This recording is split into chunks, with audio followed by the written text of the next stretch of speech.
Okay, अब धीरे धीरे चढ़ाई बढ़ती जा रही है और टर्न्स आते जा रहे हैं अच्छे खासे। इसमें 3 डिजिट कब हो जाते हैं पता ही नहीं चलता अगर मैं इस इंस्ट्रूमेंट कंसोल में ध्यान ना दूं। अब हाईवे की फ्यूल इकोनॉमी कैलकुलेट करते हैं। हमने जो डिस्टेंस कवर करी थी, मैं बात सस्पेंशन की कर रहा था तो वो पैच आ गया जहां पर सस्पेंशन का टेस्ट होता है एक्चुअल में। इस चढ़ाई में भी अंडर 3000 आरपीएम ये चल रही है। पहली बार सिट्रोएन की मैं किसी भी गाड़ी को इतने लंबे टूर में लेकर गया हूँ। हाँ, फर्क पड़ेगा, जब गाड़ी में लोड आता है तो फर्क पड़ेगा, एवरेज में भी डिफरेंस आएगा, लेकिन ऐसा नहीं है। नमस्कार दोस्तों, एक बार फिर से आप लोगों का स्वागत है इस जबरदस्त वीडियो में और इस गाड़ी के साथ। ये गाड़ी कौन सी है? ये है नई नवेली सिट्रोएन बसाल्ट ऑटोमेटिक। इसे हम लेकर आए हैं इन हसीन वादियों में, यानी कि हिल्स पे। और अच्छी बात पता है क्या है, हमने इसका माइलेज टेस्ट भी करा है, हाईवे का अलग, सिटी का अलग। वो दोनों आपको इस वीडियो में देखने को मिलेगा और साथ के साथ जानने को मिलेगा कि ये पहाड़ों में कैसा परफॉर्म करती है। इसका जो टर्बोचार्ज इंजन है इस टॉर्क कन्वर्टर के साथ हिल्स में कैसा परफॉर्म करता है, चढ़ाई में कैसी पावर डिलीवरी देता है, डायनामिक्स कैसे हैं, सारी चीज़ों का आपको पता चलने वाला है इस वीडियो में। और एक खुशी की बात यह है कि BNCAP में ये गाड़ी लेकर आई है 4 स्टार। आपको जो सेफ्टी की शिकायत थी पहले सिट्रोएन से, वो भी आपकी अब खत्म हो गई है। कंसिडर करना बनता है या फिर नहीं बनता है, इस वीडियो में आप अच्छी तरह डिसाइड कर पाएंगे। ये एक ऐसी गाड़ी है जो आपको कम दामों में क्रेटा वाले सेगमेंट के सुख देती है। कहने का मतलब ये है कि ये प्रैक्टिकल है। अब दाम कम है इसका मतलब ये थोड़ी कि हम सेफ्टी में कॉम्प्रोमाइज़ कर लेंगे। तो अब टेंशन लेने वाली बात खत्म हो गई ना, क्योंकि 4 स्टार लेकर आई है, ये सेफ्टी में भी ठीक ठाक है, अच्छी है मतलब। अब रनिंग कॉस्ट का तो अभी मैं आपको थोड़ी देर में बताने वाला हूँ। और उसके बाद ये फैमिली के लिए परफेक्ट कार भी है, क्योंकि इसके अंदर अच्छा स्पेस मिलता है, जो कि मैंने आपको पिछली वीडियो में भी बताया था। ये भले ही कूपे डिज़ाइन वाली हो, इसमें स्पेस कॉम्प्रोमाइज़ नहीं है। बूट स्पेस काफ़ी ज़बरदस्त है, आगे वाली सीटों में अच्छा कंफर्ट मिलता है, पीछे भी अच्छा कंफर्ट मिलता है। मतलब कि कम बजट में ये एक फैमिली कार हो सकती है आपके लिए। अब सारी चीज़ें आगे बढ़ के हम जानेंगे और सबसे पहले बात करते हैं फ्यूल एफिशिएंसी की। मैं नोएडा से लेकर इसको निकला हाईवे पे एक जगह पर मैंने इसका टैंक फुल करवाया, उसके बाद मैंने इसको चलाया।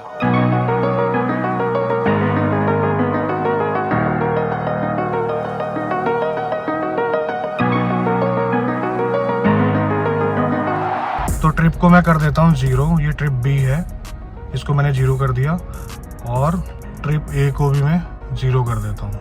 और 2068 किलोमीटर की यहाँ पर जो है ओडोमीटर में रीडिंग दे रहा है।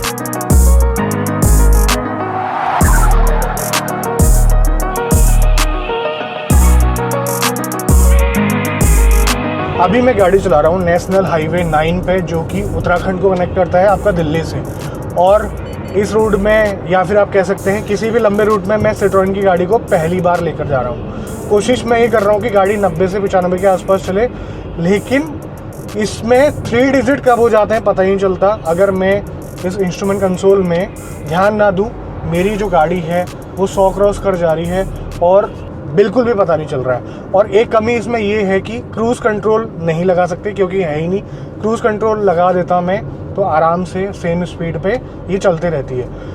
हाईवे पे ज़्यादा ट्रैफिक नहीं है, एवरेज स्पीड यहाँ पर अच्छी आ जाएगी। और इस गाड़ी को मुझे चलाना है 2 घंटा 37 मिनट के आसपास। 148 किलोमीटर की डिस्टेंस हमने कवर करनी है। और 90-100 पे तो काफ़ी रिलैक्स हो जाती है, पता भी नहीं चलता कि आप गाड़ी को चला रहे हैं इतनी स्पीड में। और 90-95 की स्पीड में ये जो गाड़ी है आराम से 1800 के आसपास चल रही है, 1800 आरपीएम के आसपास।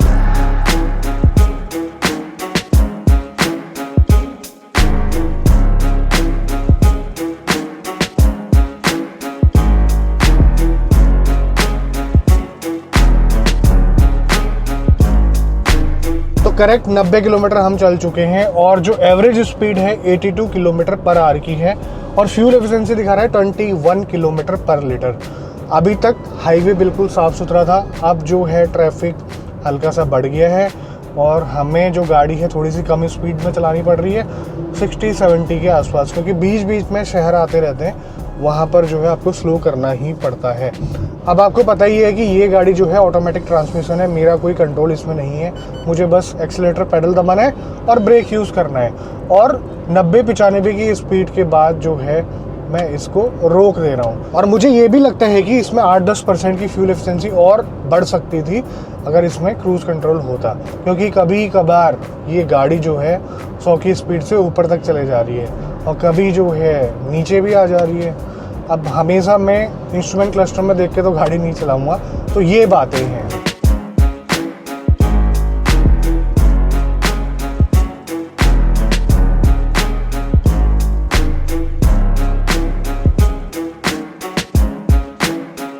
देखो दोस्तों, माइलेज को हम लोग काफ़ी प्रेफरेंस देते हैं, लेकिन मैं समझता हूँ कि गाड़ी के अंदर जब आप बैठो, आपको गाड़ी में बैठने में मज़ा आए, मतलब कि सुगंधित गाड़ी मिले। हम इस ट्रिप में इस्तेमाल कर रहे हैं इन्वॉल्व 1 का फ्रेंच वुड इस गाड़ी के अंदर सुगंध फैलाने के लिए। इसमें जो बॉडी परफ्यूम होते हैं ना, उनका ब्लेंड है। आपको एहसास ही नहीं होगा कि आपने एक्स्ट्रा कोई परफ्यूम लगा रखा है। आपकी फैमिली वाले, आपके दोस्त जो है काफ़ी तारीफ करने वाले हैं आपके परफ्यूम की। अगर आपको भी ये परचेस करना है तो मैंने नीचे डिस्क्रिप्शन में मैंने लिंक दिया हुआ है, वहाँ से आप परचेस कर सकते हैं। और ये स्पिल फ्री है और आप इसकी जो फ्रेग्रेंस है उसको रेगुलेट भी कर सकते हैं यहाँ पर से। हमारी गाड़ी चल चुकी है 119 किलोमीटर। हमारी जो एवरेज स्पीड है 82 से 72 आ गई है। हमारी जो फ्यूल इकोनॉमी है वो है 20.6 किलोमीटर पर लीटर। बीच में जो है एक सिटी आई थी, वहाँ पर ट्रैफिक थोड़ा सा ज़्यादा था, तो वहाँ पर गाड़ी काफ़ी स्लो चली।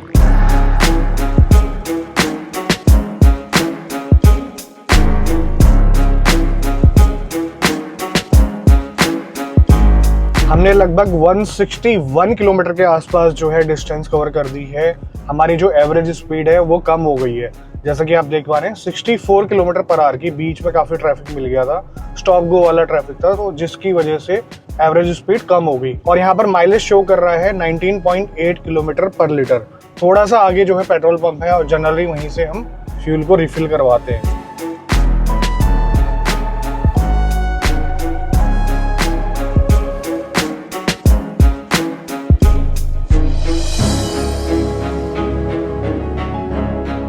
अब हाईवे की फ्यूल इकोनॉमी कैलकुलेट करते हैं। हमने जो डिस्टेंस कवर करी थी 161.3 डिवाइडेड बाई हमारा जो पेट्रोल आया था 8.35, हमारा जो एवरेज आया है 19.31 किलोमीटर पर लीटर आया है और MID में शो कर रहा है 19.7 किलोमीटर। देखो, गाड़ी हमेशा हाईवे पे नहीं चलती, गाड़ी सिटी में भी चलती है और काफ़ी लोग जो है ऑफिस अप डाउन भी करते हैं। उन लोगों के लिए मैंने जानने की कोशिश करी कि इस गाड़ी को अगर 100% सिटी में चलाया जाए तो ये कितना एवरेज निकाल कर देगी।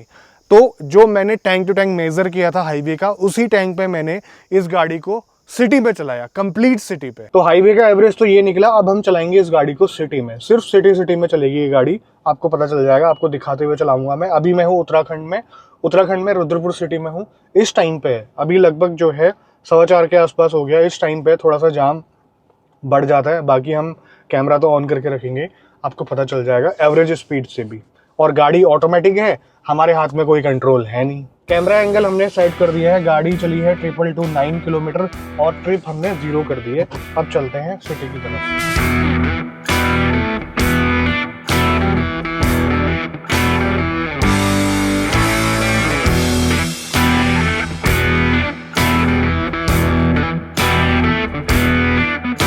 तो गाड़ी चल चुकी है 10.9 किलोमीटर और एवरेज शो कर रहा है 15.1 किलोमीटर और 32 की एवरेज स्पीड आ रही है। इसकी एक अच्छी बात मुझे ये लगी कि आपको हल्का सा इनपुट देना पड़ता है आपकी अपनी डिजायर स्पीड में पहुंचने के लिए। ज़्यादा स्ट्रगल नहीं करता ये इंजन, इस वजह से ये जो फिगर है काफ़ी अच्छा आ रहा है।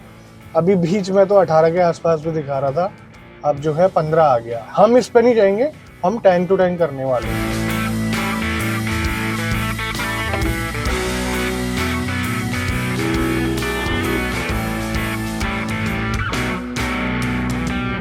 तो गाड़ी चल चुकी है लगभग 21 किलोमीटर के आसपास। एवरेज शो कर रहा है 14.3 किलोमीटर पर लीटर और 28 की एवरेज स्पीड आ रही है।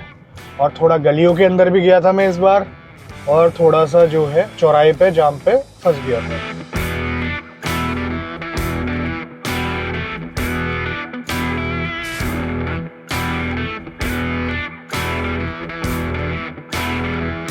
तो अब धीरे धीरे अंधेरा होने लग गया है। गाड़ी चल चुकी है आपकी 35 किलोमीटर और 15.1 किलोमीटर पर लीटर का जो एवरेज है वो दिखा रही है।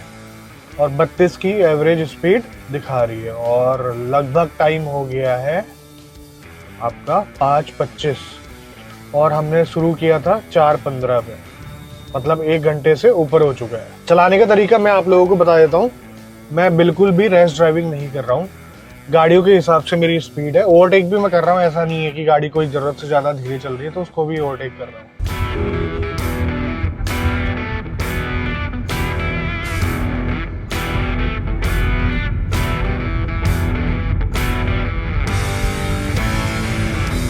ओके तो अंधेरा हो चुका है, लगभग 6 बज चुके हैं, गाड़ी चल चुकी है 50.7 किलोमीटर। आगे पेट्रोल पंप है, 15.2 किलोमीटर पर लीटर का एवरेज दिखा रही है और 32 की जो है एवरेज स्पीड है। अब टैंक को दोबारा से रिफिल करते हैं, फिर देखते हैं कि कितना एवरेज आता है आपका प्योरली सिटी के अंदर। 3-4 लीटर ही आएगा।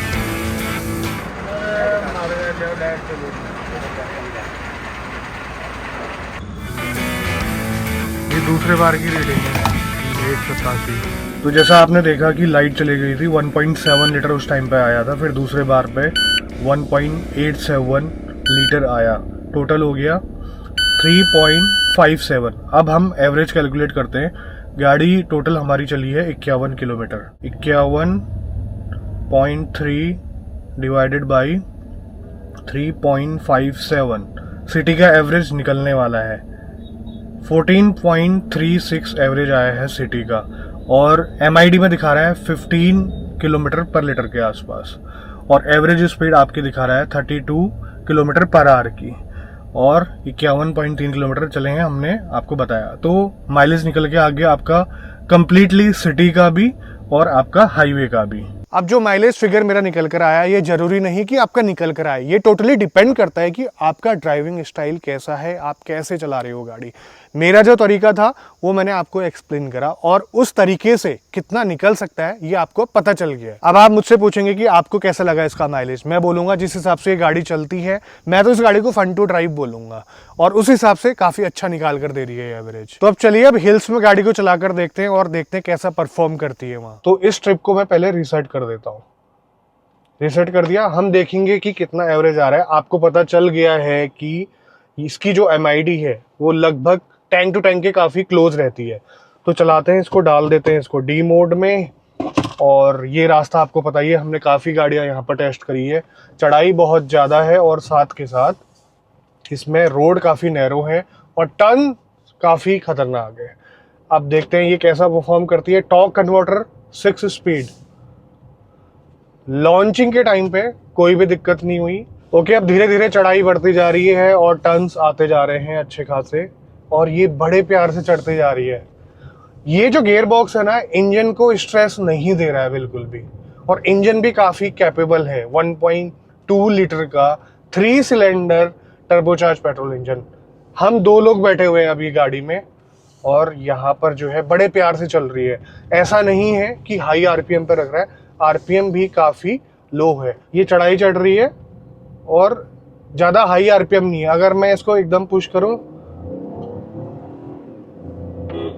बहुत सही, लेकिन नॉइज थोड़ी सी बढ़ जाती है और स्पीड बढ़ने के साथ साथ स्टीयरिंग काफी हार्ड हो जाता है। स्टीयरिंग काफी अच्छा लगा मुझे इस गाड़ी का। स्टीयरिंग के साथ साथ थोड़े से सस्पेंशन स्टिफ होते तो ये काफी अच्छा फन करवाती इन ट्विस्टी सड़कों में, लेकिन गाड़ी को कंफर्ट ओरिएंटेड रखा गया है जिसकी वजह से जो है पैसेंजर्स को झटके फील ना हो, उनको कंफर्ट मिले। तो उस हिसाब से देखा जाए तो काफी अच्छा काम कर रहे हैं। ओवरऑल अगर मैं हैंडलिंग की बात करूं तो काफी ठीक है। हल्का सा बॉडी रोल फील करने को मिलेगा, जिस हिसाब से स्टीयरिंग का फीडबैक है उस हिसाब से सस्पेंशन जो है थोड़ा सा सॉफ्टर साइड में है, लेकिन कुछ टाइम के बाद आप इसके आदी हो जाते हैं। अब मैं बात सस्पेंशन की कर रहा था तो वो पैच आ गया जहां पर सस्पेंशन का टेस्ट होता है एक्चुअल में।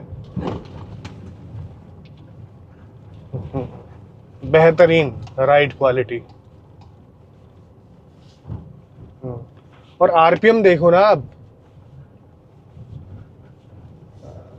चढ़ाई भी है, खराब सड़क भी है और आप देख सकते हैं कितना रिलैक्स होके चल रही है गाड़ी।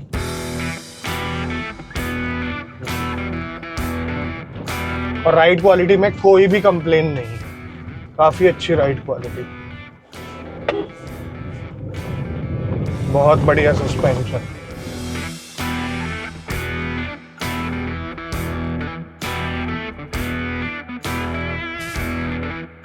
आप थोड़ा सा फन करते हैं इस गाड़ी के साथ। पावर की तो कोई कमी नहीं है। अभी मैं फन करते हुए चला रहा हूँ, तो जो गियर बॉक्स है वो अब शिफ्ट नहीं कर रहा है, आरपीएम को हाई रख रहा है ताकि आपको पावर की कमी ना हो। जब आप चाहें तो आपको रिस्पॉन्स मिले। सच में बहुत फन करा रही है ये गाड़ी।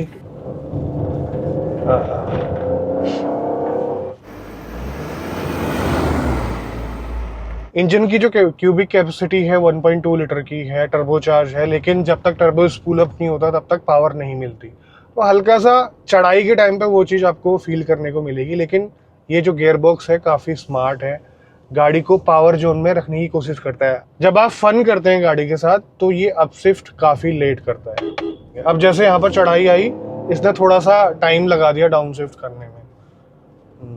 पैडल शिफ्टर होने चाहिए थे उस चीज़ के लिए, बट ऐसे आप गाड़ी तो चलाने वाले हैं नहीं, आप प्यार से चलाएंगे। अब थोड़ा देर इसको प्यार से चलाते हैं, देखते हैं कैसा बिहेव करती है ये। इस चढ़ाई में भी अंडर 3000 आरपीएम ये चल रही है।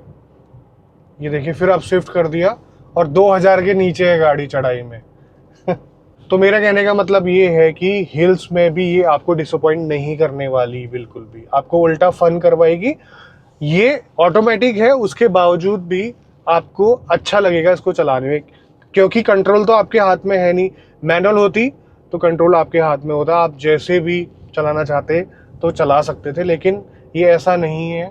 अगर फ्यूल एफिशिएंसी भी आप चाहते हैं तो आपको ये ठीक ठाक निकालेगी, क्योंकि ये ज़्यादा देर तक होल्ड नहीं कर रही है। और मैं ठीक ठाक स्पीड में चल रहा हूँ हिल्स में, अगर मैं कम्यूट भी कर रहा हूँ तो 45 के आसपास में चल रहा हूँ, और ये जायज़ स्पीड है हिली एरिया। और अगर मैं एक लाइन में बोलना चाहूँ तो एक्सपीरियंस काफ़ी अच्छा है,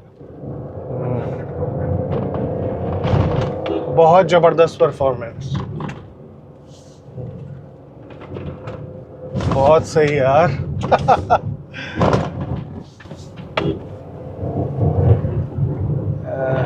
हमने आराम से भी चलाकर देख लिया यहाँ पर, और अग्रेसिव तरीके से भी चलाकर देख लिया। दोनों टेस्ट में ये गाड़ी पास है। अब ओवरऑल मैं डायनेमिक्स की बात करूं, हिल्स में मुझे कोई भी शिकायत नहीं है। सस्पेंशन थोड़ा सा कंफर्ट ओरिएंटेड है, तो हल्का फुल्का आपको कुशनी इफेक्ट देखने को मिलता है, और आप कभी कभार शार्प टर्न में ऐसा महसूस करेंगे हल्का सा कि बॉडी रोल है, बट उस बॉडी रोल से कोई भी फर्क नहीं पड़ता। और बॉडी रोल जितनी तेज स्पीड में आप टर्न लेंगे आपको उतना ज़्यादा महसूस होगा। अगर मैं 40 to 50 की स्पीड में पहाड़ों में चला रहा हूँ तो मेरे को जरा सा भी कोई फर्क नहीं पड़ेगा। स्टीयरिंग छोटा है, पकड़ने में काफ़ी आसान है, और काफ़ी कॉन्फिडेंस आता है इसको तेज स्पीड में चलाने में कॉर्नर्स में। और जो फीडबैक है वो भी काफ़ी अच्छा है, और जितनी तेज ये गाड़ी चलेगी उतना ज़्यादा हैवी हो जाएगा, उतना ज़्यादा ये क्रिस्प भी हो जाता है, शार्प भी हो जाता है। कहने का मतलब ये है, इस ओवरऑल ड्राइव में चाहे मैंने हाईवे में चलाई हो, चाहे मैंने सिटी में चलाई हो, और अभी मैं हिल्स में चला रहा हूँ, भले कैसी भी चढ़ाई हो, आपका जो थ्रॉटल है आपको ज़्यादा दबाने की ज़रूरत ही नहीं है, आपको टैप करना है बस, और शुरुआत से ही इसमें अच्छी पावर मिलती है। और मुझे क्या लगता है कि इसमें मोड्स वगैरह भी होते हैं, मतलब कि कोई इको मोड भी होता तो मुझे क्या लगता है कि उसमें भी काफ़ी सफिशेंट होता गाड़ी को चलाना। और पॉजिटिव चीज़ क्या होती है उसकी, कि आपको अच्छा एवरेज मिल जाता। मैं पहले फ्यूल एफिशिएंसी चेक करना चाहूँगा कि इसने कितनी दी। ये तो टोटल ट्रिप की होगी 299, 15.6 हो गया है, काफ़ी नीचे आ गया। अब ये देखते हैं कि इस हिल्स में चढ़ाई में क्या है। चढ़ाई में देखो 6 का दे रही है।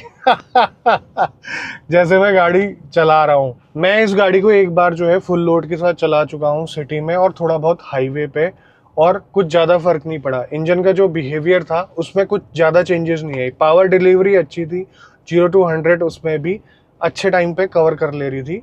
तो ऐसा कुछ नहीं है कि अगर आप 5 लोगों के साथ हिल्स में चढ़ाई में चढ़ोगे, हाँ फ़र्क पड़ेगा, जब गाड़ी में लोड आता है तो फ़र्क पड़ेगा, एवरेज में भी डिफरेंस आएगा, लेकिन ऐसा नहीं है कि आपको परेशानी होगी।